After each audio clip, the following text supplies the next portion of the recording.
Welcome you all. இந்த வீடியோல சற்று முன் தமிழக அரசு கலெக்டர் ஆபீஸ் டிபார்ட்மெண்ட்ல இருந்து ஒரு புதிய வேலை வாய்ப்புகள் அறிவிச்சிருக்காங்க. அதை பத்தி டீட்டெயிலா நம்ம பார்க்க போறோம். இந்த ஜாப் பொறுத்த வரைக்கும் ஒரு 4 விதமான கேட்டகரியில ஆட்கள் தேர்ந்தெடுக்கிறாங்க. அதுல உங்களுக்கு எதுல இன்ட்ரெஸ்ட் அண்ட் எலிஜிபிலிட்டி மீட் ஆகுதோ பர்டிகுலரா அந்த போஸ்ட்க்கு நீங்க அப்ளை பண்ணிக்கலாம்.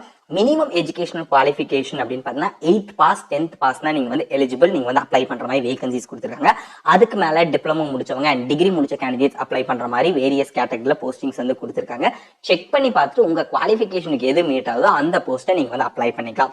அப்படி அப்ளை பண்ணும்போது அப்ளிகேஷன் ஃபீஸ் இருக்கா அப்படின்னு கேட்டீங்கன்னா எந்த கம்யூனிட்டிஸ் இருந்தவங்களுக்கும் எந்த விதமான அப்ளிகேஷன் ஃபீஸஸும் கிடையாது.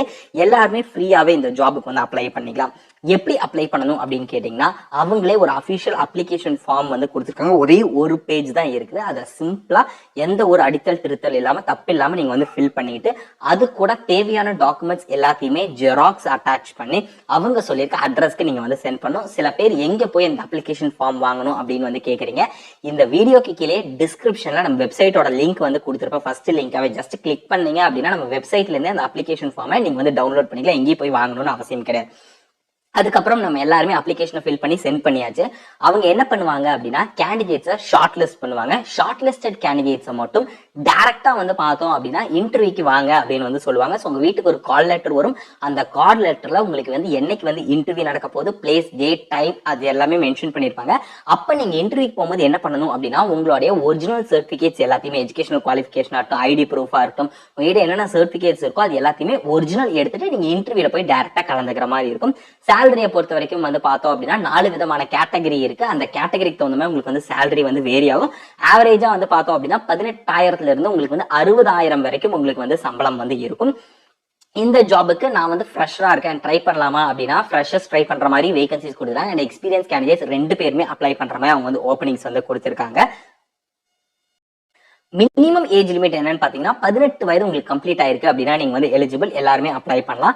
மேக்ஸிமம் ஏஜ் லிமிட்டை பொறுத்த வரைக்கும் 45 வயசு வரைக்கும் இருக்கவங்க அப்ளை பண்ற மாதிரி வேகன்சிஸ் கொடுத்திருக்காங்க. அண்ட் லாஸ்ட் டேட் எப்போ அப்படின்னு பாத்தீங்கன்னா சாலிடா நமக்கு பார்த்தோம் அப்படின்னா ஒரு 10 நாள் கிட்டே நமக்கு டைம் இருக்கு. மார்ச் மாதம் 24ஆம் தேதி சாயங்காலம் 5 மணி தான் உங்களுக்கு லாஸ்ட் டேட் அப்படின்னு சொல்லியிருக்காங்க. அதுக்குள்ள இன்ட்ரெஸ்ட் இருக்க கேண்டிடேட்ஸ், எலிஜிபிலிட்டி மீட் ஆகிறவங்க இந்த ஜாபுக்கு நீங்க அப்ளை பண்ணிக்கலாம்.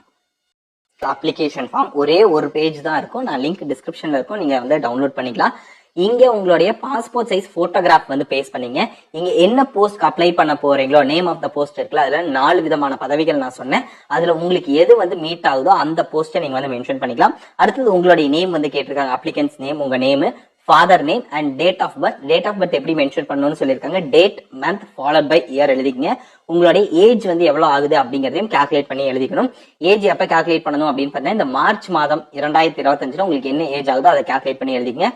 எஜுகேஷனல் குவாலிஃபிகேஷன், கல்வி தகுதி, அதாவது ஹையஸ்டா நீங்க என்ன முடிச்சிருக்கீங்களோ அந்த எஜுகேஷனல் குவாலிஃபிகேஷனை மென்ஷன் பண்ணீங்க. நீங்க டிகிரி முடிச்சிடலாம், டிப்ளமோ முடிச்சிடலாம், 10th அந்த குவாலிஃபிகேஷனை நீங்க மென்ஷன் பண்ணீங்க. உங்களுடைய டீடைலான அட்ரஸ் கேட்டிருக்காங்க. அந்த அட்ரஸ் பார்த்தோம் அப்படின்னா 2 விதமா மென்ஷன் பண்ணிருக்காங்க. ஒன்னு ரெசிடென்ஷியல் அட்ரஸ், இன்னொன்னு பாத்தீங்கன்னா பெர்மனன்ட் அட்ரஸ் சொல்லுவாங்க. தற்போதைய வீட்டு முகவரி மற்றும் நிரந்தர முகவரி கேட்டிருக்காங்க. ரெண்டையுமே நீங்க டீடைல்ஸ் ஃபில் பண்ணீங்க. ஃபாலோட் பை என்ன கம்யூனிட்டியில நீங்க அப்ளை பண்ண போறீங்களோ உங்க கம்யூனிட்டியை மென்ஷன் பண்ணிட்டு ஆதார் கார்டு நம்பர், சோ அந்த ஆதார் கார்டு நம்பரை எழுதிட்டு எங்கெல்லாம் இந்த இடத்துல சான்றுடன் அப்படின்னு கொடுத்திருக்காங்களோ அந்த இடத்துக்கு எல்லாமே பாத்தீங்கன்னா நீங்க அந்த ஜெராக்ஸை அட்டாச் பண்ணும் ஒரு ப்ரூஃபுக்கு. அடுத்தது உங்களுடைய mobile number and email ID, இது 2 டீடைல்ஸுமே மென்ஷன் பண்ணீங்க. அடுத்தது பார்த்தோம் அப்படின்னா ஒரு 2 டீடைல்ஸ் கேட்டிருக்காங்க. இதுல நீங்க COVID-19 டைம்ல பார்த்தோம் அப்படின்னா ஒர்க் பண்ண எக்ஸ்பீரியன்ஸ் இருக்கா அப்படின்னு கேட்டிருக்காங்க. அப்படி இருந்துச்சு அப்படின்னா அந்த டீடைல்ஸை நீங்க கொடுத்துக்கலாம்.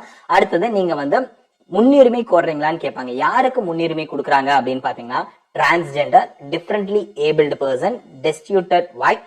அதே மாதிரி பார்த்தோம் அப்படின்னா இந்த கேட்டகரியில இருந்தீங்க அப்படின்னா எஸ் கொடுங்க, இல்லைன்னா நோ அப்படிங்கறத கொடுத்துங்க. 3ஆம் பாலினத்தவர், மாற்றுத்திறனாளிகள், கணவரால் கைவிடப்பட்டவர்கள், ஆதரவற்ற விதவைகள் இதுல இருக்கீங்க அப்படின்னா எஸ் கொடுத்தீங்கன்னா கண்டிப்பா அதற்கான சர்டிபிகேட்டை நீங்க இணைக்க வேண்டும் அப்படின்னு சொல்லியிருக்காங்க.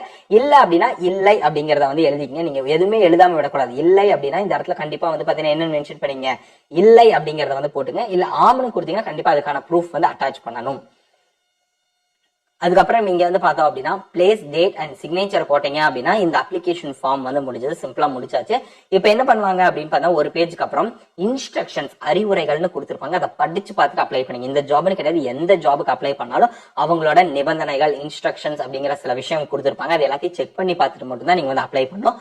குறிப்புன்னு கொடுத்துருக்காங்க. சோ இதுல அப்ளிகேஷன் ஃபார்ம் நீங்க வந்து ஃபில் பண்ணியாச்சு. தேவையான டாக்குமெண்ட்ஸ் எல்லாத்தையுமே சுய சான்றொப்பமிட்ட சான்றிதழ் நகல்கள் இணைக்கப்பட வேண்டும்னு சொல்லியிருக்காங்க. அதாவது அந்த ஜெராக்ஸ் எல்லாமே நீங்க அட்டாச் பண்ணணும். என்னென்ன ஜெராக்ஸ் அப்படிங்கறத இங்க மென்ஷன் பண்ணிருக்காங்க. அந்த ஜெராக்ஸ் எடுத்துட்டு கீழே உங்க சிக்னேச்சர் போட்டீங்க அப்படின்னா அதுக்கு பேர் தான் செல்ஃப் அட்டஸ்டட் அப்படின்னு சொல்லுவாங்க. கவர்மெண்ட் ஆபீசர்ஸ் கிட்ட கையெழுத்து வாங்கணுமான்னு கேட்டீங்க, எதுவுமே கிடையாது. ஜஸ்ட் உங்களுடைய ஓன் சிக்னேச்சர் போட்டு நீங்க அனுப்பினா மட்டும் போதும். செகண்ட் பாயிண்ட் என்ன சொல்லியிருக்காங்க அப்படின்னா, உங்களை இன்டர்வியூக்கு கூப்பிடும் போது அசல் ஆவணங்களை நீங்க வந்து கொண்டு வர வேண்டும். ஒரிஜினல் சர்டிபிகேட்ஸ் எல்லாத்தையுமே நீங்க வந்து இன்டர்வியூ கூப்பிட்டாங்க அப்படின்னா டைரக்டா எடுத்துட்டு போற மாதிரி இருக்கும். சோ என்னென்ன டாக்குமெண்ட்ஸ் வந்து நீங்க வந்து அட்டாச் பண்ணணும், போட்டோ காப்பீஸ், ஜெராக்ஸ் இதெல்லாம் அட்டாச் பண்ணி சென்ட் பண்ணணும்னு சொல்லியிருக்காங்க. 2 பாஸ்போர்ட் சைஸ் போட்டோகிராஃப், உங்க டேட் ஆஃப் பர்த் ஒரு ப்ரூஃப், அது வந்து 10th மார்க் ஷீட்டா இருக்கலாம் இல்ல 12th மார்க் ஷீட்டா இருக்கலாம். ஃபாலோட் பை எஜுகேஷனல் குவாலிஃபிகேஷனுக்கான சர்டிபிகேட். அண்ட் வந்து பார்த்தோம் அப்படின்னா உங்ககிட்ட தமிழ் மீடியத்துல நீங்க வந்து படிச்சதுக்கான ஒரு ப்ரூஃப், 10th 12th தமிழ 1வது சப்ஜெக்டா எடுத்து படிச்சதுக்கான ஒரு ப்ரூஃப்.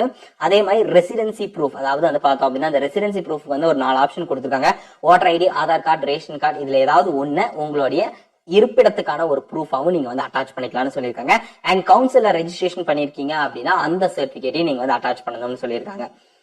இது போக வந்து பார்த்தோம் அப்படின்னா கம்யூனிட்டி சர்டிபிகேட் மஸ்ட், சோ கண்டிப்பா அதை அட்டாச் பண்ணணும். அண்ட் அதர் டீடைல்ஸ் எல்லாமே கொடுத்திருப்பாங்க, நீங்க செக் பண்ணி பார்த்துட்டு வேற ஏதாவது அதர் இது இருந்துச்சு அப்படின்னா நீங்க அதை கூட அட்டாச் பண்ணிக்கலாம். சோ இதுல வந்து 12வது பாயிண்ட்ல என்ன கொடுத்துருக்காங்கன்னா, transgender, differently able, destituted wife and destituted விடோவா இருக்கீங்க அப்படின்னா அந்த ப்ரூஃபை அட்டாச் பண்ணணும். இது எல்லாத்தையும் ஃபில் பண்ணிட்டேன். எந்த அட்ரஸ் சென்ட் பண்ணும் அப்படின்னா, இந்த நோட்டிபிகேஷன்லயே விண்ணப்பங்கள் அனுப்பப்பட வேண்டிய முகவரின்னு ஒரு அட்ரஸ் வந்து கொடுத்திருப்பாங்க. சோ அந்த அட்ரஸ் தான் நீங்க வந்து சென்ட் பண்ற மாதிரி இருக்கும். டிஸ்ட்ரிக்ட் ஹெல்த் சொசைட்டின்னு கொடுத்து, நிர்வாக செயலாளர், மாவட்ட சுகாதார அலுவலகம் அப்படின்னு கொடுத்து, சோ மொபைல் நம்பர் இங்க வந்து கொடுத்திருப்பாங்க. உங்களுக்கு வந்து நோட்டிபிகேஷன் தெளிவா படிச்சு பார்த்து எனக்கு சில டவுட்ஸ் இருக்கு, கிளாரிபிகேஷன் வேணும்னு நினைச்சீங்கன்னா இந்த மொபைல் நம்பருக்கு நீங்க வந்து கான்டாக்ட் பண்ணி கேட்கலாம். பட் நோட்டிபிகேஷனே பார்க்காம கான்டாக்ட் பண்ணாதீங்க. அண்ட் நிபந்தனைகள்லயும் கொடுத்திருப்பாங்க, நீங்க செக் பண்ணி பாத்துங்க. இந்த ஜாப் வந்து பார்த்தோம் அப்படின்னா ஒரு கான்ட்ராக்ட் பேசிஸ்ல எடுக்கிறாங்க அப்படிங்கிற விஷயத்தையும் சொல்லியிருக்காங்க. சோ லாஸ்ட் டேட் பொறுத்த வரைக்கும் மார்ச் 24ஆம் தேதி சாயங்காலம் 5 மணிக்குள்ள நீங்க இந்த ஜாபுக்கு வந்து அப்ளை பண்ணலாம். இது எப்படின்னா நேரடியா உங்க வீட்டு பக்கத்துல அட்ரஸ் இருக்குன்னா அங்க போய் கொடுக்கலாம், இல்லைன்னா தபால் மூலமாக நீங்க வந்து சமர்ப்பிக்கலாம்னு சொல்லியிருக்காங்க. சோ செலக்ஷன் ப்ராசஸ் பொறுத்த வரைக்கும் உங்களுக்கு டைரக்டா வந்து ஷார்ட் லிஸ்ட் பண்ணிட்டு இன்டர்வியூ மட்டும் தான் இருக்கும். எந்த விதமான ரிட்டன் எக்ஸாமினேஷனும் உங்களுக்கு வந்து கிடையாது. அதே மாதிரி அப்ளை பண்றதுக்கு யாருக்குமே எந்த விதமான அப்ளிகேஷன் ஃபீஸஸும் உங்களுக்கு வந்து கிடையாது. அண்ட் ஏஜ் லிமிட்டை பொறுத்த வரைக்கும் வந்து பார்த்தோம் அப்படின்னா, ஃபர்ஸ்ட் கேட்டகரி மெடிக்கல் ஆஃபீஸருக்கு அப்ளை பண்றீங்கன்னா 40 வயசுக்குள்ள இருக்கணும். அண்ட் ஸ்டாஃப் நர்ஸ்க்கு 50 வயசு வரைக்கும் இருக்கவங்க வந்து அப்ளை பண்ணலாம்.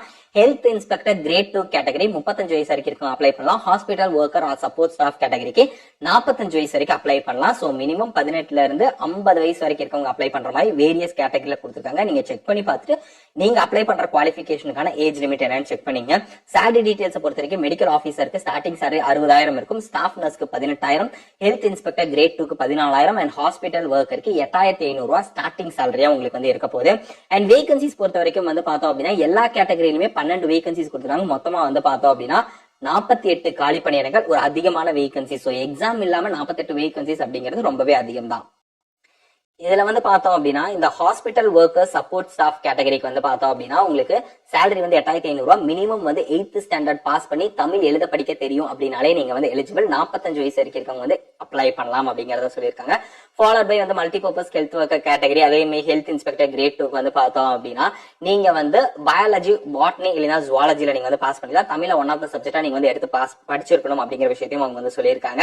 அதே மாதிரி வந்து பார்த்தோம் அப்படின்னா 2 இயர்ஸ் வந்து உங்களுக்கு வந்து இந்த ஹெல்த் ஒர்க்கர்லயோ, ஹெல்த் இன்ஸ்பெக்டரோ, சானிட்டரி இன்ஸ்பெக்டர் இந்த மாதிரியான கோர்சஸ் நீங்க முடிச்சிருக்கீங்க, இல்ல ஒர்க்கிங் எக்ஸ்பீரியன்ஸ் இருக்கு அப்படின்னா தாராளமா நீங்க வந்து அப்ளை பண்ணிக்கலாம். அண்ட் ஸ்டாஃப் நர்ஸ் கேட்டகரியை பொறுத்த வரைக்கும் டிப்ளமோ இன் ஜெனரல் நர்சிங் முடிச்சிருக்கீங்க, இல்லைன்னா வந்து பிஎஸ்சி நர்சிங் முடிச்சிருக்கீங்க அப்படின்னாலும் நீங்க வந்து எலிஜிபிள் தான்.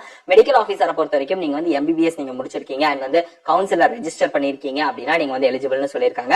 சோ உங்களுக்கு இந்த ஜாப்ல இன்ட்ரெஸ்ட் அண்ட் எலிஜிபிலிட்டி மீட் ஆகுது அப்படின்னா மறக்காம நீங்க அப்ளை பண்ணுங்க. இல்ல உங்க ஃப்ரெண்ட்ஸ் யாருக்காவது யூஸ்ஃபுல்லா இருக்கும் அப்படின்னு நினைச்சீங்கன்னா உங்களுக்கு வந்து ஷேர் பண்ணுங்க. அண்ட் உங்களோட எஜுகேஷனல் குவாலிஃபிகேஷன் என்ன அண்ட் நீங்க என்ன மாதிரி ஜாப் சர்ச் பண்ணிட்டு இருக்கீங்க அப்படிங்கிறது கீழே கமெண்ட் செக்ஷன்ல கமெண்ட் பண்ணுங்க. அந்த மாதிரி ஜாப் டெஸ்ட் நம்ம கண்டிப்பா நம்ம சேனல் அப்டேட் பண்றோம். All the best, by.